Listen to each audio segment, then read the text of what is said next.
The iron wheels shrieked against the tracks as the locomotive slowed, sending thick black smoke drifting into the vast Texas sky. Clara Bennett leaned her forehead against the window, her pulse quickening as the dusty outline of Cedar Ridge came into view. Her hand slipped into her coat pocket, fingertips brushing the letter that had bound her future in deceit. She had claimed to be 25 in neat handwriting, experienced in keeping a household, seeking honest work and companionship. But Clara was only 19. Her only real experience was tending her late mother's vegetable garden, and the truest thing in her letter had been her desperate longing for belonging. The train let out one last whistle before jerking to a stop. Clara gathered her worn carpet bag, the sum of her life's possessions, and stepped into the heavy August air. The heat was dry as old bones, scented faintly of cattle and storms that might never arrive. Alone on the platform, she clutched her bag and searched for the man who had answered her letter. "Miss Bennett." The voice came from behind, rough and low, like leather aged by time. Clara turned, her practiced smile faltering. Jedediah Brooks stood tall, broad-shouldered, his frame weathered like a fence post scarred by storms. A dusting of gray touched his beard, his eyes pale and sharp as a winter sky. He didn't smile. He didn't extend his hand. He simply looked at her as if he could see past the mask she had rehearsed for the entire journey west. "Mr. Brooks," she said softly, then again louder, with all the strength she could summon. "Yes, I'm Clara Bennett." His gaze drifted over her slight frame, the worn boots, the dust clinging to her skirt. Something flickered in his expression, doubt, perhaps disappointment. Clara lifted her chin. She was supposed to seem 25, not like a frightened girl who had never stepped beyond Louisiana. "You're smaller than I figured," Jedediah remarked at last. His voice wasn't cruel, only blunt.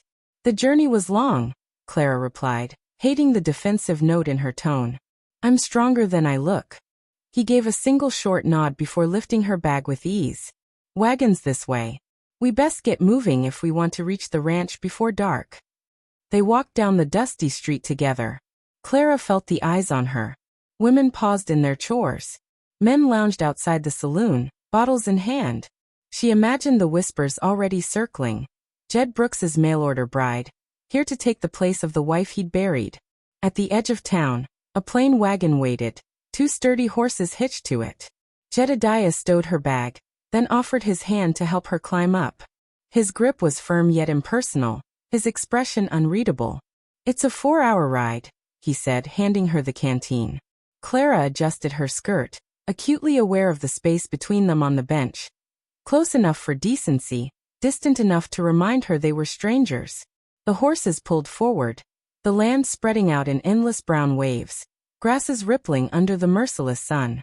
She had never seen a sky so vast, so consuming it seemed capable of swallowing her lies whole. For the first hour, they rode in silence. Clara dared occasional glances at him. This man with calloused hands, whose letters had been brief but tinged with loneliness. The widower who had chosen her from words on a page. "You're from Louisiana," he said suddenly, making her jump. "Yes, near Baton Rouge." That much was true. "What made you leave?" Clara had practiced for this question. "My parents died last winter. Fever.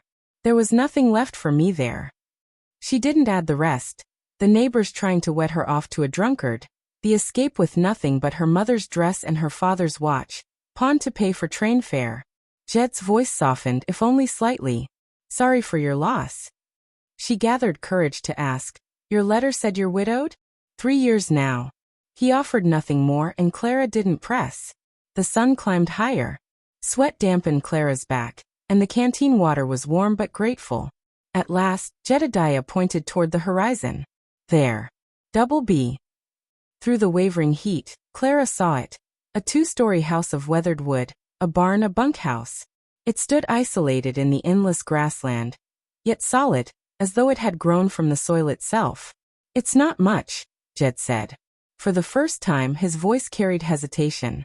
"Not the kind of place ladies from Louisiana are used to." "I'm not after much," Clara answered softly.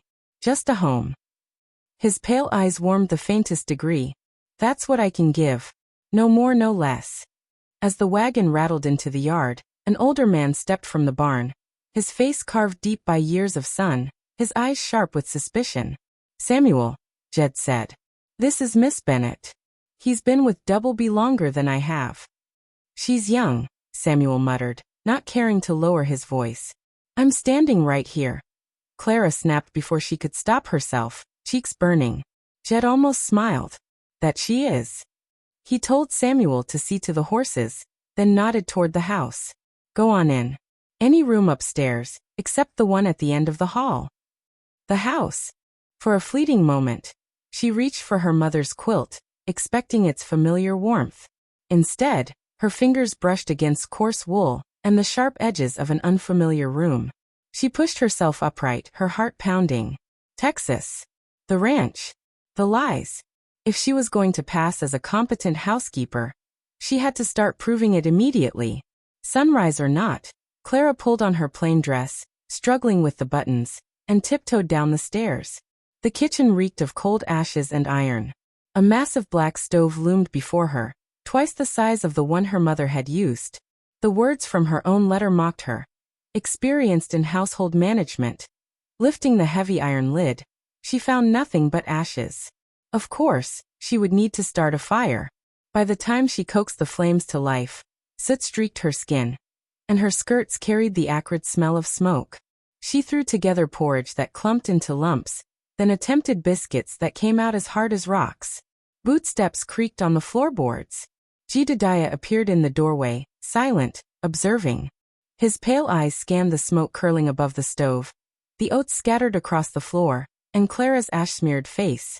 "Morning," he said at last, stepping toward the empty coffee pot. "I was just about to," she began. "Coffee first," he cut in, not harsh but firm. With the rhythm of long practice, he measured water and grounds, showing her where the tin was kept.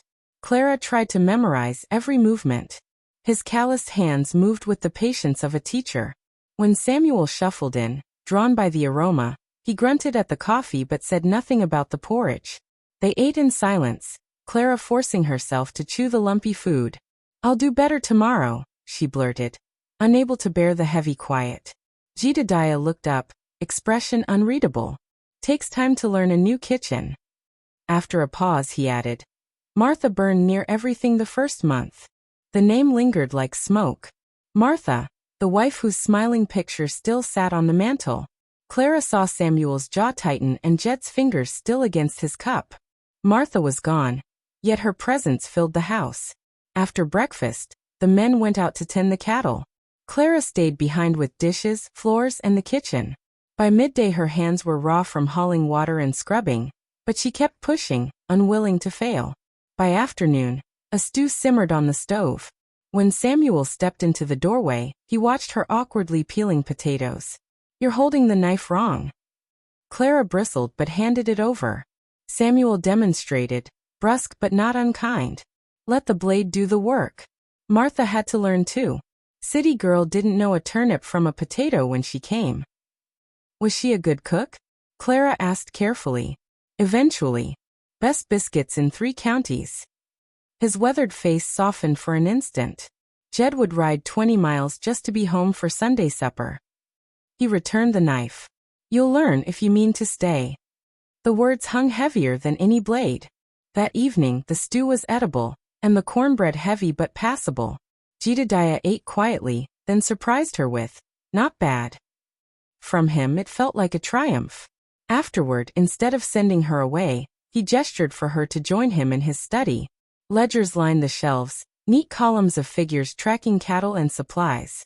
"Martha used to help with this," he said, setting a book before her. "Think you can learn it?" Clara studied the tidy handwriting. It was more complex than her father's store accounts, but familiar enough. "I believe so." "Good. We'll start tomorrow." His pale eyes softened. "You worked hard today. That matters more than perfect biscuits." The words struck Clara like a blessing she hadn't expected. She swallowed the lump in her throat. "Thank you." That night, climbing to her room, her hands throbbed with blisters and her back ached. The weight of her lies pressed heavy, catching her reflection in the washstand mirror.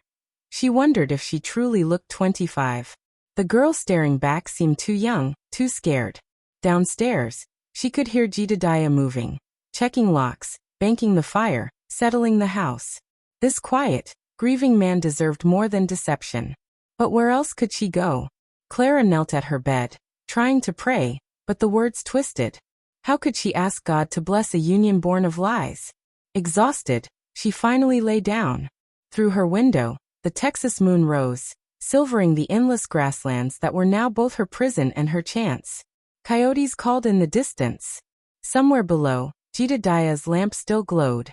19 years old, pretending to be 25, Clara closed her eyes and whispered, "Tomorrow I'll try again. Tomorrow I'll be better." The truth pressed closer, but she wasn't ready to face it. Days blurred into weeks, each one testing her in new ways. She burned more biscuits, ruined shirts on the line, and once nearly set the kitchen ablaze by forgetting the flu. Yet every failure became a lesson, and little by little, she found her footing. Under her hands, the garden began to grow. The hens no longer rattled her nerves, and even Samuel reluctantly admitted she had a knack for collecting eggs. Yet the more she labored, the heavier her secret weighed. Whenever her eyes met Jedediah's across the supper table, every look from him seemed like a question she dared not answer. He hadn't asked again about her age, but she sensed he doubted her. The unspoken lie sat between them like a stone, silent, but immovable. Her dread finally caught up with her on a crisp autumn afternoon, as they rode side by side to check the fence near the creek. The sky stretched cloudless and blue, the air sharp and clean. Clara felt proud she could sit a horse now without trembling. She almost allowed herself to feel at ease, until Jedediah reined in his mount and faced her. "You're younger than you claimed," he said without emotion. Clara's heart pounded. She opened her mouth, but no excuse came. Instead, the truth broke loose with her tears. "I'm not 25. I'm 19. I lied in my letters. I was desperate. My parents were gone, and back in Louisiana a drunkard wanted to marry me. I couldn't endure it. I thought no man would want someone so young, so I pretended to be older. I'm sorry, Jedediah. Truly sorry." For a long while, he gave no reply. Only the trickle of the creek filled the silence.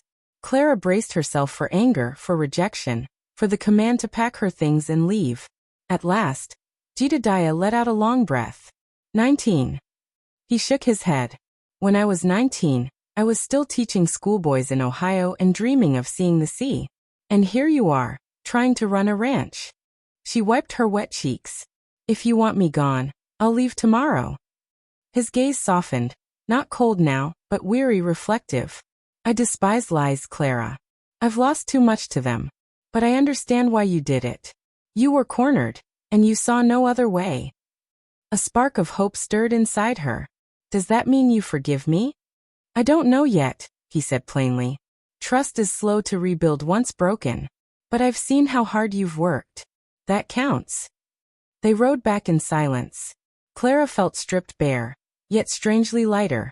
The truth was finally spoken. That night, she packed her little carpet bag, ready for the worst. But the next morning, Samuel startled her by pressing a steaming cup of coffee into her hands before she even sat. "Jed told me," he said simply. "You're young, yes. But dishonorable? No. You've got grit, girl. That matters here." Later, Jedediah returned from an early ride, his face lined, his shoulders tight. When his eyes found Clara, he did not turn away. Instead, he laid a small leather pouch on the table. Inside rested a plain gold band. "The preacher comes to town tomorrow," he said. "I told him we'd give him an answer. There's no need to hurry. But you must be sure, Clara, not just of me, but of this life." Her throat tightened. "I am sure. I was wrong to lie, but everything I've done here, every blister, every misstep, I did honestly. This land feels like home. And you," her voice broke. "I want this, Jedediah. I want you." His winter gray eyes finally softened completely. "Then we'll do it. But this time on truth. No more lies between us." The following day, with Samuel as witness, Reverend Dawson stood in the ranch house parlor and spoke the simple vows. Clara's hands trembled as she pledged honesty, loyalty, and labor. Jedediah's voice was steady as he promised the same. When he slipped the resized ring, once Martha's, onto Clara's finger, she felt the full weight of her past and the promise of her future. "You may kiss your bride," the Reverend said. The kiss was brief but genuine. Strong hands cradled her face, and his words were quiet yet sure. "Love doesn't count years, Clara. It counts truth." Tears slid down her cheeks. "Then we'll build ours on truth." That evening, as the sun sank low and bathed the prairie in gold, Clara stood beside her husband on the porch. For the first time since leaving Louisiana, she felt anchored. No more disguises. No more fleeing. She was 19, he 42. Yet together they would shape a life on this hard land. Coyotes called in the distance. The ranch settled into night, and Clara Brooks, no longer Clara Bennett, finally felt she belonged.